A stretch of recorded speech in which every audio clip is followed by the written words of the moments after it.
Oi, tudo bem, gente? Tudo certinho?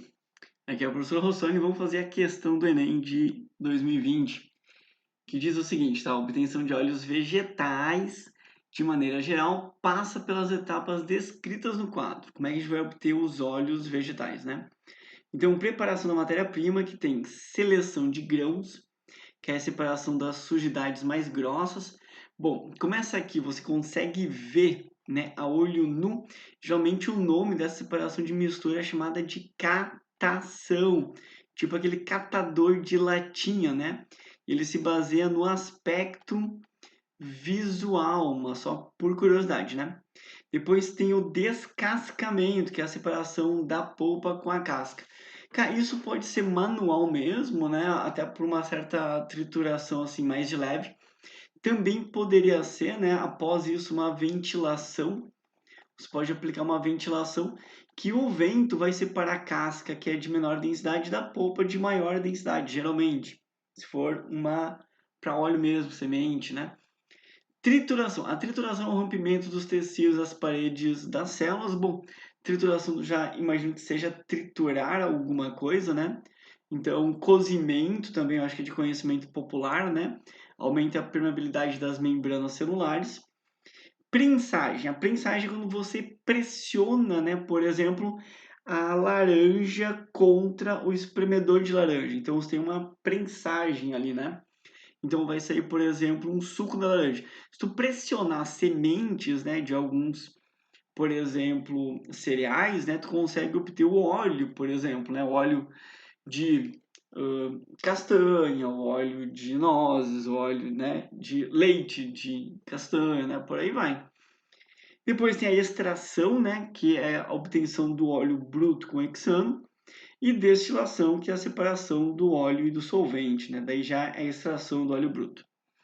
Bom, agora qual dessas subetapas do processo é realizada em função apenas da polaridade das substâncias? Bom, se você dá uma olhada em trituração, a gente pode triturar, por exemplo, uma laranja, né, que vai sair um suco polar.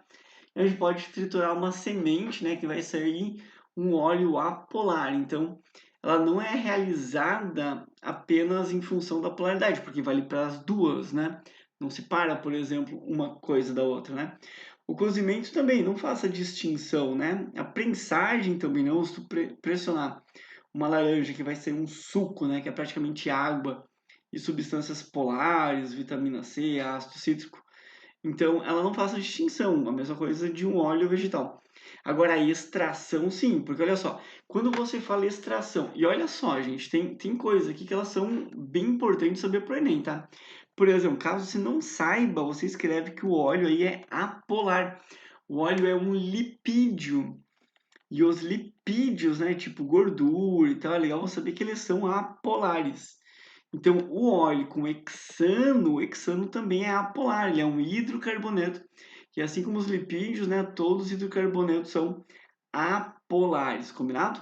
Então, se eu estou utilizando hexano para extrair o óleo, quer dizer que eu só consigo retirar a parte apolar e não a parte polar, se tiver. E aí existe uma lei na química, né, que é uma lei clássica, que diz que a polar dissolve a polar, então por isso que ele vai se dissolvendo e tu consegue extrair o óleo, né, com hexano. Tanto que o nome disso é chamado de extração. É assim que a gente consegue tirar, por exemplo, o álcool da gasolina. Toda gasolina tem um pouco de álcool, porque eles têm uma certa afinidade, né, porque o álcool é uma molécula anfifílica, anfipática, e se dissolve na gasolina. Só que como ele faz ligação de hidrogênio com a água, que é uma ligação mais forte, a água acaba tirando o álcool da gasolina. Então o nome disso é extração líquido-líquido. Mas ela pode ser também chamada de extração sólido-líquido, tá? Só cuida que essa palavrinha aqui não é a primeira vez e não vai ser a última vez que o Enem vai colocar.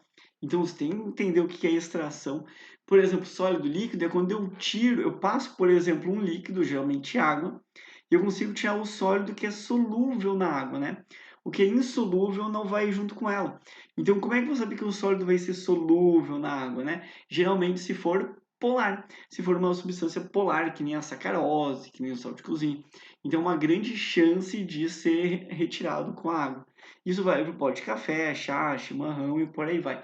Por isso essa resposta aqui tem que ser letra D. Muita gente pergunta por que não é a destilação. Cara, a destilação ela não se baseia na polaridade não, tá? A destilação ela se baseia no ponto de ebulição da substância. Às vezes a substância ela pode ter a mesma polaridade, só que uma tem molécula maior e uma molécula menor, por exemplo, né? Diga-se de passagem, o petróleo. Então, o petróleo, né, é fonte de hidrocarboneto, que é tudo apolar, mas como é que separa uma fração da outra? Pelo ponto de ebulição, né, deles, e não pela polaridade. Então, o único que se baseia, né, apenas na polaridade é a extração, tranquilo? Bom, gente, espero que vocês tenham curtido aí esse comentário, né? Então, eu vou pedir para vocês darem uma força aí, né? Dá um like aí, comenta aí também, que eu vou resolver mais vídeos para vocês assim que eu puder, tá? Tamo aí, tamo na luta, gente, tá? Valeu por deixar os vídeos recomendados. Bons estudos. Forte abraço. Tchau.